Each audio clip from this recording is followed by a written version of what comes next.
মানে পোকা যদি লেগে যায় তখন কিন্তু নিম অয়েল কাজ করবে না, তখন আপনাকে রাসায়নিকে যেতেই হবে। ভালো ভ্যারাইটিগুলোর দাম হয়, কালারের তো শেষ নেই। সবথেকে ভালো যেটা জিনিস সেটা হচ্ছে যত্ন কম করতে হয়। তো সকালে যে আপনারা ছবিগুলো দেখলেন, তো সেটা হচ্ছে এই এই গাছ, এটা আমার কাকুর ছাদ। হ্যাঁ, কাকুর ছাদে একটুখানি আপনাদের দেখিয়ে দিই। এখানে একটা, দুটো, আর এখানে একটা, তিনটা, ওখানে একটা, চারটা, আর ছোটো ছোটো তো অনেকগুলোই আর কি ইয়ে আছে, অলরেডি বেদানা ধরে আছে। এই দেখুন জবা গাছেও কিন্তু মারাত্মক। এই যে দেখুন কীরকম করে একদম কতটা পরিমাণ সাদামাছি লেগেছে। গুড মর্নিং সকলকে। আজকে আমি আপনাদের বাগানে যে বিভিন্ন ধরনের পোকামাকড় লাগে তার ঠিক কী একটা ওষুধ, মানে একটাই মাত্র কি এমন ওষুধ দিব যাতে বাগানের সব রকম পোকা দূর হয়ে যায়।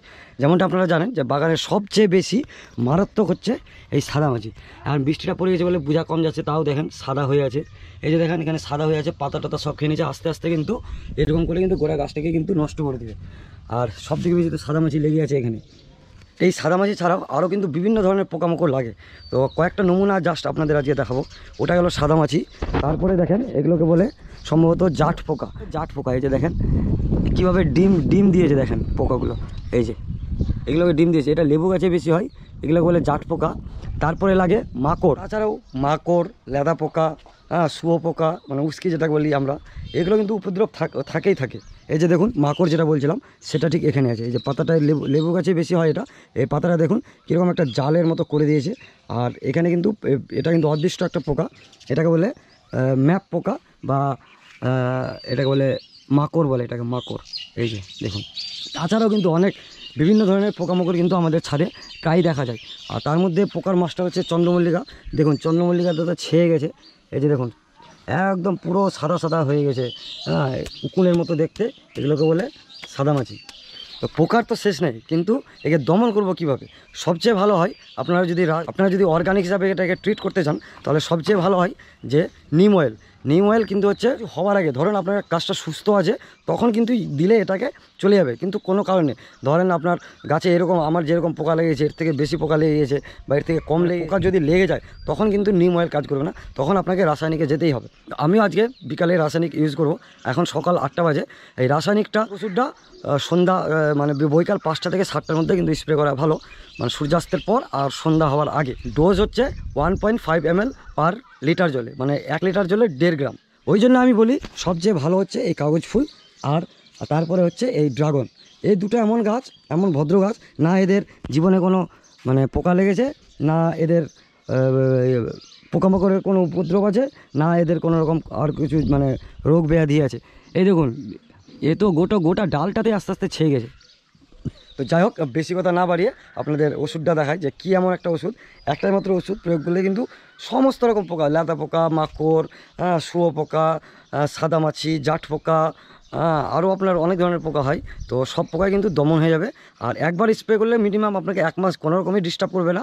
বর্ষার সময় তো খুব একটা লাগে না, কিন্তু বর্ষার সময় লাগে। বর্ষার সময়, গরমের সময়, শীতের সময় আপনি যদি 1 মাস 2 মাস পর অন্তত ইউজ করেন, তাহলে কিন্তু আপনার ছাদে কোনো গাছই মারা যাবে না, আর কোনো গাছের কিন্তু মারাত্মক কোনো ক্ষতি হবে না। তো যদি এরকম আপনাদের গাছেও যদি ভয়ঙ্কর পোকা লেগে যায় তখন কি করবেন? প্রথমে যেটা করতে হবে, কীটনাশক স্প্রে করার আগে যে কোনো কাটার দিয়ে বা কাঁচি দিয়ে বা ছুরি দিয়ে, যেটা আপনার কাছে থাকবে, হ্যাঁ, এর ডালগুলোকে যেখানে যেখানে লেগেছে সেখানে কিন্তু কেটে দিতে হবে। না হলে কিন্তু একে কিছুতেই আর বাঁচাতে পারবেন না, গাছটাকে নষ্ট করে দেবে। দেখুন যে এখানে একসাথে জাট পোকাও লেগে আছে, আবার সাদামাছিও লেগে আছে। আমি এইভাবে গেলে অনেকগুলো ডাল কাটলাম, আগালে লেগেছে, আমি তার নিচ থেকে অনেকটা কিন্তু কেটে একদম ছুটিয়ে দেবো আজকে বৈকালবেলা, তারপরে এগুলোকে স্প্রে করব। তো যাই হোক, আমি আপনাদের জন্য ওষুধটা আনতে গেছিলামই ঠিকই, তো হঠাৎ দেখলাম যে আমার কাছে ওষুধটা নেই, তার মানে অলরেডি শেষ হয়ে গেছে।